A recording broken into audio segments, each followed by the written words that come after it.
సమాచారం కోసం 95 న్యూస్ ఇప్పుడు యాప్ లో మీ ముందుకు వచ్చింది. వెంటనే డౌన్లోడ్ చేసుకుని న్యూస్ అప్డేట్ తెలుసుకోండి. ప్రతి క్షణం ప్రజాక్షేమం కోసం. बहुत बहुत शुक्रिया सर, हमारा प्रेस क्लब वास्ते इतना दूर आया, आपको कितना मुश्किल से इतना दूर आके हमारा प्रेस क्लब वाले को बधाई दे आप कैसा फील हो रहा है? I'm feeling very proud. I've been here. You asked me last time. अभी एक मिनट पहले पूछा आप कि पहले आया क्या मैं, तो बिल्कुल आया हूँ मैं. कई बार आया, कई इवेंट्स से यहाँ पे. एक बार the आम आदमी party had invited me to join them, but I could not join because I had some other commitments also. Though I joined them to the extent, I promised that I will be with them later whenever they require me. So I've been here before, and I'm very proud to be here, especially on such a special occasion like this iftar party of yours, which is very unusual. It's not just like an ordinary day. So I'm very proud, and I met Mr. Danam Naginder. He's an old friend of mine, so I'm quite happy to be here. And I believe he's going to be from Secunderabad. So Secunderabad is my constituency. So I was quite happy to be with him. Sir, one more occasion is also is there.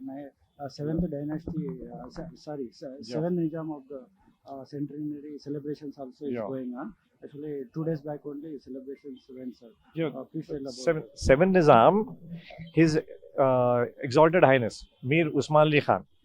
His birthday was on the 6th of April 2000. I mean, whatever the year is, and that was 2 days ago. So it's a belated birthday celebration because today was a party. I coincided that and this together. So all birthdays don't have to be celebrated exactly on the same day, and neither in Muslims is not such a fashion to celebrate birthdays, especially of people who passed away. We normally bother about the people after they die, and that day is considered the more important thing. Like he passed away in 1967, Mir Usman Ali Khan. So day before was his birthday. So today I also am celebrating his birthday with you, all you people today. So that's what that banner is there for.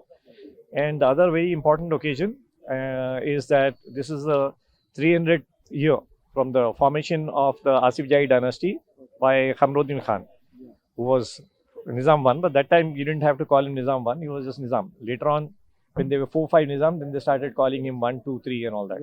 So Khamruddin was a founder, and he was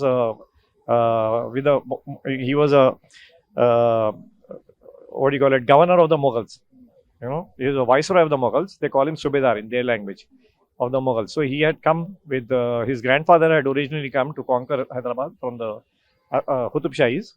His grandfather failed, but later on his own father, he came with the Aurangzeb, and they succeeded in taking over the fort. So, but those people had formed Hyderabad. But I'm talking about the the Nizam Asif Jahi dynasty. And they're called Asif Jahs, and Nizamul Mulk is another title of this. So they are generally called Asif Jahi Nizams.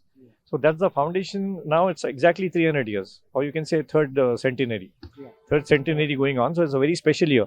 So what I plan to do is bring out many things about the Nizams which are being hidden, or like some people are conveniently just saying something because it makes a nice story. And there are no famous people writing these books. They're just somebody who understands a little bit. They're getting away by writing a story and selling it. So what I'm trying to do this year, I've got some very senior journalists and historians who are sitting together and digging out all the facts and facts of the Nizam, especially from the first Nizam, because the foundation was done by the first Nizam in 74. So I think he died in 1748. So after he died, the first succession ever, he had 6 sons, out of which 5 I'm quite familiar with.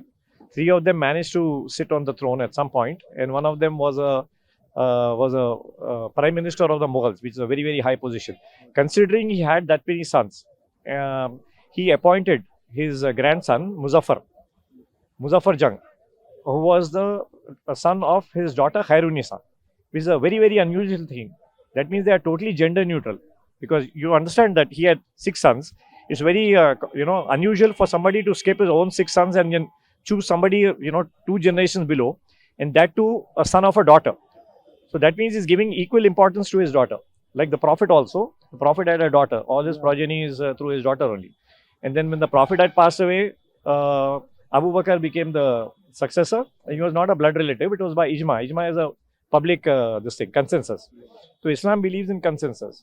So all that is embedded in after the first Nizam's demise. where he wanted his grandson, which is very clear in books of Naeem, M.A. Naeem, books of many authors. I mean, even in Wikipedia, Muzaffar Jung's name is there. So Wikipedia is not that reliable, but there are many authors out there. Mr. Gibbles is another author, very good. And there's a book called Pictorial Hyderabad. You read them, and you read whichever book. That name, it's very clear that the first Nizam wanted his grandson, who was the daughter's son, in the first ever succession. I mean, before though he was there was no question of succession. Only after he passed away, it is the first succession ever is through a daughter. But even then, somehow the first Nizam's second son, Nasir Jung, not Nasir Uddaula, he was the fourth Nizam or fifth Nizam. Nasir Jung, he managed to get onto the throne. He grabbed the throne. Actually, he was in jail because he had defied his father. And his father didn't like him, but because he was in the proximity of his father, and this grandson was a governor in some other Bijapur or somewhere, he grabbed the throne. So again, with consensus, with public support, the grandson managed to, actually get rid of him in the sense that he got killed. The first successor to the first Nizam. That's, you can say, the second Nizam. But they don't call him the second Nizam for some reason, because his titles were somewhere else. So he was killed, and then the grandson became the successor. It clearly shows in Islam there are no real rules for this. Even if a father wants a son to become a successor, it's difficult unless he has a power, unless the public supports him. So the grandson, though he was wanted by the founder, and across all books and accounts of history, he had to still struggle to get onto the seat. Then he got into some, a bad trouble with his own supporters, his own traditional supporters, because he started favoring the French, and his supporters killed him. And the supporter was like Nawab of Kadopa and, the smaller Nawabs out here. So they killed him. And then the moment he was killed, the third was Salabat, the third successor to the first Nizam. So you can say he was a fourth on the seat of the Mughal. So his name was Salabat. And then Salabat ruled for about 11-12 years. Again, he's not mentioned because his title was something else. You get my point? Like the first Nizam's title was Nizamul Mulk Asif Jah. So these three had different titles. But then the fourth one, his name was coincidentally Nizam Ali Khan. And Nizam Ali Khan is not a title, that was his name. So he managed to jail his immediate elder brother, who was a Nizam, who was Salabat, who had ruled for 11 years. And then he jailed him, and some accounts say that he even killed him in jail. And his mother was known to poison the first eldest son of the first Nizam. His name was Ghazi. And he was with the Mughals. He was a prime minister. So, but all said and done, why am I saying all this is, it's very funny that he got a title of of Asif Jah II.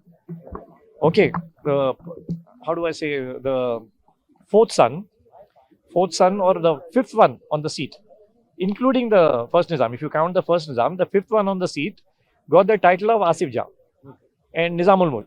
So the historians somehow connect the father and the son directly. Okay, they're skipping about 4 generations, 3 other Nizams who sat on the throne. So I'd like to bring a lot of clarity to all these things, because they have to be given credit. Just because you don't have the same name doesn't mean anything. They were from the family, so they could be called part of the dynasty. Okay, and they sat on the seat. When you sit on the seat, that is more important than having the same name. So I think all this happened because when you call a dynasty, it happens after 2-3 generations, it's called a dynasty. Then you go backwards and call the first Nizam. When the first Nizam was alone, there was no question of calling him first. So there's certain things like that, this gender neutrality, all these kind of many things I'd like to bring. Even the last Nizam, ruling Nizam, Mir Usman Ali Khan, His Exalted Highness, whose birth date was 2 days ago, even he named his grandson, not a son. So Mukarram Jah. But then he lost the Nizam 7th. He lost his power in 1948 to the Indian Army, and he joined the Indian Union in 1950. So the dynasty ended. There's no question of carrying forward his title. And the title, even if it was carried forward by his great-grandson, was abolished in 1971. He was called a titular Nizam. So even just the namesake title also got abolished. So nobody could take forward that history. So now the whole family, they have got together under this consensus, and they've kind of chosen me as the Nizam to continue the tradition of the Nizam. Because I live in Hyderabad, I can do a lot for them.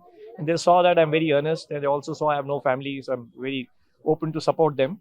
And basically, I have my own funds and all that. So they're very, very keen that I look after their interests. So I would now immediately get on to getting historians to clarify all these things, that there were actually 10 Nizams, not 7 as history says it. And now just because history is repeating something, the next person is just copying from some other book and rewriting the whole thing. Okay. So actually there would have been 10 Nizams by now. And now that they've selected me as the 9th, I would have been probably the 13th Nizam. All that has to be clarified, which this year I'm going to do it, because it's now a very appropriate time, like 300 years of the Asif Jahi dynasty. So I'm planning all that now, and I hope I can get something done. And it's also to counter all these ridiculous claims by other people for whatever political gains and all that. They're just going on repeating one lie after the other, which is negative to amity of cultures of different faiths, which is very bad. If they're doing it for a good purpose and you're lying, it's okay. They're lying for a bad purpose. So I want to bring the truth out and talk about and I spoken to some ministers. They said you should bring out some things about the Nizams, how liberal they were. Like Mehboob Ali Khan, who's my great grandfather. He used to even pray in temples when it required. 1908 floods, he got into the water to do a yagna. And according to Vishwesharaya, he said the water started abating. But I'm not superstitious, but Sarojini Naidu, she's written some letters to her friends telling them why she could not attend certain functions. In that, she narrated why, because Mehboob Ali Khan, the 6th Nizam, had died. And she said it's as bad as losing a person from the family, because everybody loved him. That even the Hindus thought he's a saint across faiths. And even after his death, they used to go to his grave and they used to supplicate. Thank you very much, sir.